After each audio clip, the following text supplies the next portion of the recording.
अस्सलाम वालेकुम दोस्तों, मैं ਤੁਹਾਡਾ अपना हनान अरशद पंजाबी कबड्डी कमेंटेटर तहसील लियाकतपुर ज़िला रहीम यार खान।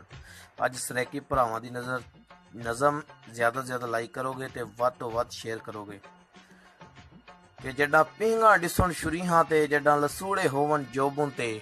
ਜੱਡਾਂ ਬਟੇਰੇ ਆਵਣ ਕਣਕਾਂ ਤੇ ਜੱਡਾਂ ਕੋਇਲ ਬੋਲੇ ਥੱਲਾਂ ਤੇ ਜੱਡਾਂ ਲੱਸੀ ਪਤਲੀ ਕਰਦਾ ਹਾਂ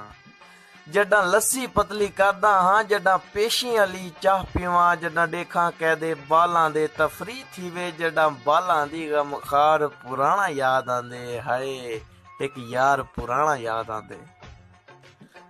कि ओ मंगने पैसे अम्मा तू ओ प्यू दे खौफ तू छा वंजणा जड्डा थल ते रोड़ा थी वे हा घर घर तू दाने मंग घिने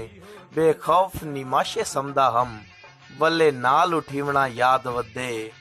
ओ दौर कबूतरबाजी दा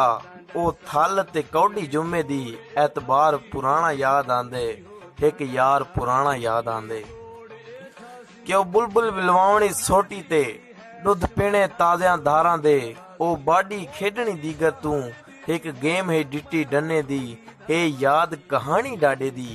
ओ बावणा भा दी कोठी विच जड़ा पेंशन घेंते आवे हा ओ टाफियां घेंते आंदा हई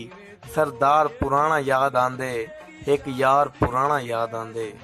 ओ सोने दौर गुलेली दे पुर लुत्फ शिकार डुपानी दे कमजोर निशाने चुक वंजने जड्डा यार गुंडारे मुक वंजने वटे मार ते खखरी विच एक बए तू पहले भज वंजना एक रोटी गुड़ दी रोड़ी ते उका बहु थींदी है जोड़ी ते दीदार पुराना याद आंदे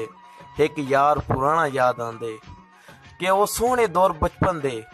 बेफिक्रा ते बेचिंता हम हुणारे ले परेशानियां हैं लखा लालचा हैं बेमानिया हैं हुन गोली खाते समदा हाँ वाली नींदर पूरी नहीं थींदी लख ख्वाहिश हनान रांदी है ओ रौनक वेले नहीं वलदे ओ सोने वेले नहीं वलदे ओ सोने वेले नहीं वलदे। बस सलाम जी, मैं ਤੁਹਾਡਾ अपना हनान अरशद पंजाबी कबड्डी कमेंटेटर दुआवां च याद रखना जिन्ना हो सके इस वीडियो ਨੂੰ इस नज़म ਨੂੰ ज़्यादा ਤੋਂ ज़्यादा लाइक करना ਤੇ ਵੱਧ ਤੋਂ ਵੱਧ शेयर करना। मेहरबानी, शुक्रिया, थैंक्स। अस्सलाम वालेकुम दोस्तों, मैं ਤੁਹਾਡਾ अपना हनान अरशद पंजाबी कबड्डी कमेंटेटर तहसील लियाकतपुर ज़िला रहीम यार खान। ਅੱਜ ਸਰੈਕੀ ਭਰਾਵਾਂ